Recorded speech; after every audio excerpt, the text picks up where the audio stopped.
فیلم در یک شب فوریه در کوچه پس کوچه های لندن شروع میشه، جایی که دو تا خلافکار دارن آدمای بی خانمان رو تهدید میکنن.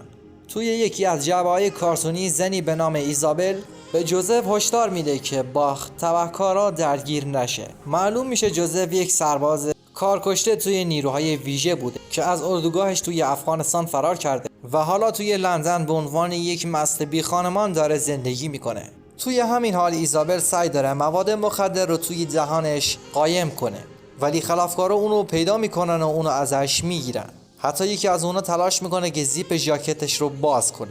اینجاست که جوزف از کوره در میره و چند تا از خلافکارا رو میزنه و به ایزابل میگه که فرار کن، ولی آخرش کم میاره و یک کتک مفصل ازشون میخوره. جوزف بعد از اینکه حسابی زخمی میشه از یک ساختمون بالا میره، وارد یک آپارتمان میشه و میفهمه که صاحبش اونجا نیست. پس چند روز رو اونجا میگذرونه. صبح روز بعد یکی از خلافکارا ایزابل رو پیدا میکنه و چاقو رو میگذاره زیر گلوش. توی همون حین جوزف دوش میگیره و سرش رو اصلاح میکنه و لباسایی که توی آپارتمان هستش رو میپوشه و قیافش رو تغییر میده. ناگهان تلفن زنگ میخوره و وقتی که میره روی پیغامگیر جوزف متوجه میشه که صاحب آپارتمان یعنی دیمون نیویورکه و تا اول اکتبر هم بر نمیگرده، یعنی تا چند ماه دیگه. در نتیجه جوزف اونجا رو خونه خودش میدونه و همه جا رو میگرده. توی صندوق پستی یک کارت بانکی جدید با رمزش پیدا میکنه. پس میره آبربانک پول رو میگیره و حسابی بریز و پپاش میکنه. اون صاحب خونه و زندگی دیمون میشه و اسم خودش رو جوی جونز میذاره. آخر شب وقتی داشت توی خیابان لندن را میرفت، یاد زمان خدمتش توی افغانستان میفته. اون به مرکز پناهندگان میره و اونجا یک راهبه به اسم کریستینا آشپزخونه اونجا رو اداره میکنه. از اون خانم سراغ ایزابل رو میگیره که روز قبل از همدیگه جدا شدن. اما کریستینا به جای اینکه جواب سوال اون رو بده از اون سوال میکنه که این لباسای خوب رو از کجا آوردی. جوزف در مورد آپارتمان جدید چیزی نمیگه، ولی به اون خانم 500 پوند میده تا چیز خوبی برای خودش بخره. بعدن کریستینا رو میبینیم که در مورد هدیه سخاوتمندانه جوزف و مادر ارشد سومه صحبت میکنه و پیشنهاد میده که این پولو توی یکی از صندوقاش بذاره. کریستینا سوال میپرسه که آیا میتونه چیزی که مدتها دنبالش بوده رو بخره و مادر ارشد سومه هم موافقت میکنه. پس اون به تئاتر میره تا یک بلیت برای باله بخره. وقتی به اونجا میرسه مسئول بلیت فروشی میگه که بلیت ها تموم شده و فقط یک بلیت مونده، یک بلیت ویژه برای نمایش پایانی اول اکتبر مونده که قیمت اون بلیت هم 500 پونده. در همین حین جوزف از یک کابوس بیدار میشه و متوجه میشه که توهم زده، چون میبینه مرغ‌های مگسخور دور آپارتمان دارن پرواز میکنن و یک مرد هم از سقف آویزون شده. احساس بیقراری میکنه و به خونه کریستینا میره تا ازش دارو بگیره. کریستینا بهش میگه که باید به بیمارستان بره. جوزف میگه که نمیتونه این کار رو بکنه، چون وقتی که از زمانی که از نیروهای ویژه فرار کرده و در دادگاه نظامی حاضر نشده اونا دنبالشن.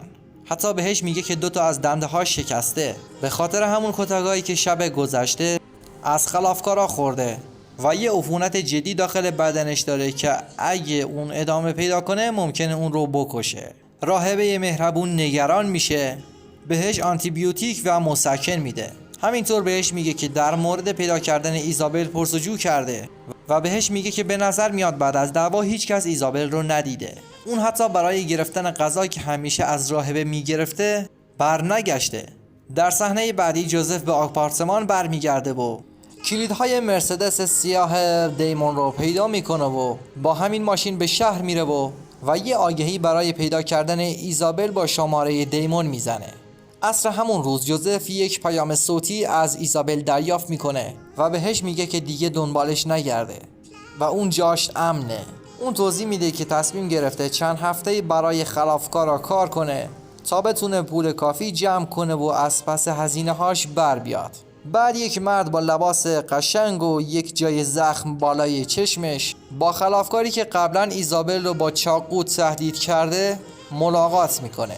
این 2 نفر به یک فروشگاه تحویل بسته میرن و اونجا 3 تا زن وجود داره که یکی از اونا ایزابله و معلوم میشه که ایزابل داره به عنوان یک رقاص در یکی از خونه‌های زیرزمینی متعلق به یکی از این خلافکارها داره اونجا کار میکنه. داخل همین حین یکی زنگ در جوزف رو میزنه و جوزف تازه از خرید از فروشگاه اومده و داره برای خودش صبحونه درست میکنه. وقتی اون در رو باز نمیکنه صدای یک زن میاد که میگه دیده یک کسی به آپارتمان اون وارد شده و میخواد به پلیس زنگ بزنه. جوزف با اکراه در رو باز میکنه و به اون زن میگه که یکی از دوستای دیمونه و به اون زن میگه که قراره تا تابستون داخل اون آپارتمان بمونه و زندگی خودش رو درست کنه. شانس باهاش یاری میشه و زن باورش میشه و جوزف رو تنها میذاره. با این حال جوزف به شغل سابقش که گارسون یک رستوران چینی بود مشغول میشه، البته بدون حقوق هم هست. یه شب داخل رستوران مشکلی به وجود میاد و رئیس رستوران نمیتونه از پس چند تا اراذل اوباش بر بیاد. اون وقت جوزف همه اونها رو بیرون میکنه و یکی از اونها عصبانی میشه و به جوزف حمله میکنه. به عنوان یک سابقه دار نظامی جوزف به راحتی از پس اونها برمیاد. رئیس رستوران اون رو تماشا میکنه و به توانایی‌های رزمیش پی میبره. بعدا رئیس زندان جوزف رو به آقای چوی معرفی میکنه که کارهای خلاف براش انجام میده. آقای چوی بعداً جوزف رو به عنوان راننده، خلافکار، مواد فروش و زورگیر استخدام میکنه. از اون کار جوزف پول زیادی به دست میاره و به آقای چوی هم کمک میکنه کسب و کار خوبی توی محل راه بندازه. اون حتی شروع به کارهای خیر میکنه، مثلا سفارش دادن برای آدمهای بی خانمان در پناهگاه کریستینا. داخل اون آشپزخونه صف میکشیدن و بی خانمان ها به خاطر کارهای خیری که انجام میداد به اون جوی دیوانه میگفتند. 3 ماه بعد توی جولای جوزف با دان یعنی نامزد سابقش روبرو میشه. اون ناراحت میشه چون که جوزف یک ثروتمند جا افتاده است و دان و دخترش وضعیت ثروت مالی خوبی ندارن. جوزف هم سعی میکنه با پول دادن به اون رو آروم کنه و بهش میگه که کلی داستان در پشت این پول هست. عصر همون روز کریستینا چند تا جعبه لباس پشت در میبینه به همراه یک یادداشت دعوت به بیرون از کلیسا. اون به جای معین که در اون نامه نوشته شده میره که جوزف در اونجا منتظرشه. اون 2 نفر با هم دیگه اوقات خوشی رو میگذرونن و غذا میخورن. بعدش کریستینا به جوزف میگه خبر داره و عکس مرده ایزابل رو به جوزف نشون میده. ظاهرا جسد ایزابل در کنار رودخونه پیدا شده و به جوزف میگه پلیسا اومدن سراغم و به هم میگن که به یک کسی که بتونه او رو تشخیص بده نیاز داریم. جوزف عصبانی میشه و اون عکس رو میسوزونه تا بشینه ادامه شامش رو بخوره. بعد کریستینا میگه که پلیس فکر میکنه ایزابل رو یکی از مشتریهاش کشته و موقع کاربرد شکافی داخل سیستم ایمنیش مواد مخدر پیدا شده. با شنیدن همه اینها جوزف عصبانی میشه و غذاشو پرت میکنه و کریستینا به جوزف ریاکار میگه چون جوزف خودش با مواد مخدر سر و کار داره. وقتی که آروم میشه کریستینا تشویقش میکنه که زندگی درستی رو انجام بده و کریستینا بهش اعتراف میکنه که اون پولی که ازش گرفته رو نصفش رو خرج کرده و نصف دیگهش رو بهش برگردونده. بعد جوزف میره جلوی یکی از اون خلافکارهایی که قبلا زده بودنش و ازشون میپرسه که منو یادتونه یا نه. یکی از اونا چاقو بیرون میاره و جوزف به راحتی اونا رو کتک میزنه و ازشون در مورد قتل ایزابل بازجویی میکنه. اون مردی که چاقو دستش بود اعتراف میکنه که ایزابل رو یک مرد که بالای چشمش یک جای زخمه ایزابل رو کشته. با گرفتن این اطلاعات جوزف خلافکار رو ول میکنه، البته بعد از اینکه یک کمی کتکش میزنه. روز بعد جوزف با کریستینا در یک گالری هنری ملاقات میکنه و اون همون لباس زیبایی رو پوشیده که جوزف بهش هدیه داده. جوزف با دیدن اون لباس شگفت زده میشه ولی کریستینا به این دلیل اون لباس رو پوشیده که دیگه لباسی جز اون نداشته.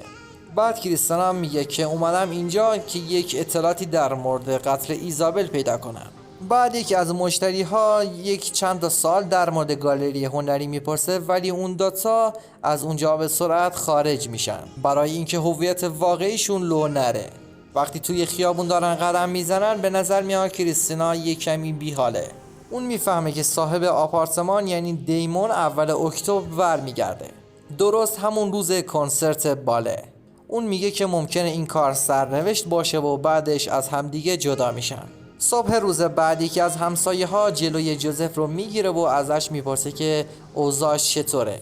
یه کمی با هم دیگه گپ و گفت میکنن و جوزف در مورد هویت واقعیش برای همسایه دروغ میگه و خودش رو به اسم جوی جونز معرفی میکنه. توی همین حین پلیس ها در مورد کارهای جوی و جوزف یه چیزایی پیدا میکنن و شروع به بازجویی از کریستانا میکنن. بعدن جوزف کریستانا را پیدا میکنه و متوجه میشه که دارن پلیس ها دنبالش میگردن. اون از این خبر به شدت عصبانی میشه و میگه به جای اینکه به دنبال قاتل ایزابل باشن به دنبال من هستن. بعدن جوزف کریستانا را به کلیسا میبره. در طول مسیر در مورد اتفاقاتی که دیشب افتاده بود با همدیگه صحبت میکنن. جوزف هم حسابی شوخی میکنه و شروع میکنن داستان زندگیشون رو برای همدیگه تعریف کردن. کریستینا میگه که وقتی که 10 سالش بوده مربی ژیمناستیکش اون رو خیلی اذیت میکرده. یه روز نتونسته بیشتر از این تحمل بکنه و اون مرد رو به حالت وحشیانه‌ای کشته. کریستینا میگه که وقتی که اون موقع به خاطر اینکه سنش کم بوده به جای اون که اون رو به زندان بفرستن اون رو به کلیسا فرستادن و تا الان به هیچ کس داستان زندگیش رو نگفته. جوزف هم سابقه نظامیش رو بازگو میکنه و میگه که توی حین انجام وظیفه در افغانستان فرار کرده. بعد از این کریستانا با مادر ارشدش صحبت میکنه و بهش میگه که برای عملیات من رو به سیرالعنون منتقل بکنن. دلیلش هم اینه که میگه که داخل لندن شلوغه و حواشی زیاده ولی داخل آفریقا جایی که قبلا دوست داشته اونجا خدمت بکنه و اون میگه که آماده از بعد از اول اکتبر اونجا رو ترک بکنه. توی همین حین جوزف به دنبال قاتل ایزابل میگرده و خدماتش رو با آقای چوی معامله میکنه. رئیس مادام ژنی میگه که اطلاعاتی در مورد قاتل داره و میگه که در مقابل یک خدمت میتونه اون اطلاعات رو به اشتراک بگذاره. جوزف هم کلید یک کامیون با جعبه های حاوی برده ها رو بهش میده. توی همین حین قاتل ایزابل کسی که بالای چشمش جای زخم داره یک زن رو میزنه. زن دیگه صدای فریاد رو میشنوه و به سمت اتاق میره و بیرون در کت مرد رو میبینه. اون کت رو چک میکنه و دعوتنامه‌ای برای یک مهمونی میبینه و که تاریخش اول اکتبر هست. جای دیگه جوزف کامیون حاوی برده ها رو به تأسیساتی که متعلق به مادام ژنی هست تحویل میده. در عوضش پول و اطلاعاتی در مورد قاتل ایزابل پیدا میکنه. جوزف بعداً اون کارت دعوتی که اون زن در کت اون قاتل پیدا کرده رو پیدا میکنه. مشخص میشه که این زن برای مادام ژنی هم کار میکنه و تونسته اطلاعاتی از قاتل برای جوزف بیاره و خلاصه به اول اکتبر میرسیم. جوزف توی پارک با کریستینا ملاقات میکنه و از اون میخواد که چند تا عکس خوب از اون بگیره تا به دخترش نشون بده. اون دوست داره دخترش وقتی بزرگ شد اون رو به عنوان یک مرد خوب ببینه. جوزف اشاره میکنه که دیگه نمیتونه چند مدت زیادی این هویتش رو ادامه بده و دیمون به زودی برمیگرده. کریستینا هم به جوزف میگه که میخواد به آفریقا بره و قبل از اینکه به اونجا بره میخواد یک کمی با اون وقت بگذرونه و بهش اطلاعات میده که ساعت 7 همون شب در کنسرت باله با اون ملاقات میکنه. بعدش جوزف به خونه سابقش برمیگرده و دخترش در رو باز میکنه. عکسایی که گرفته و همچنین اون کیسه پولها رو بهش میده. شب که میشه کریستینا منتظر جوزف میمونه اما جوزف به یک مهمونی دیگه میره. توی مهمونی مردی که بالای چشمش زخم هست یعنی قاتل ایزابل که اسم اون قاتل مکس فارستر است شناخته میشه. اون تظاهر میکنه که میخواد باهاش شروع به صحبت بکنه اما اون قاتل رو از روی سقف پرت میکنه پایین. توی همین حین کریستینا از کنسرت باله خارج میشه و همچنان منتظر جوزفه. بعدش اونو خیلی بدحال توی خیابون پیدا میکنه. اون پشیمون شده و دلیل ترک واحدش رو توضیح میده. اون خودش رو یک آدم بد میدونه چون وقتی سالم و هوشیاره کارهای بدی انجام میده. اون از جنگ و از کارهای بدی که برای ارتش انجام داده خسته شده بوده و با توضیح دادن اینا شروع به گریه میکنه و کریستینا هم سعی میکنه آرومش کنه. روز بعد وقتی کریستینا داشته اونجا را برای رفتن به آفریقا ترک میکرده یه یادداشت از جوزف دریافت میکنه که داخلش نوشته اون بدیاشو با دیمون صاف کرده و میگه که دوباره بی خانمان شده، یعنی همه اون پولایی که از آقای چوی گرفته رو به اون داده. فیلم در لحظه راه رفتن جوزف در حالی که پلیسا دارن اون رو تعقیب میکنن به پایان میرسه.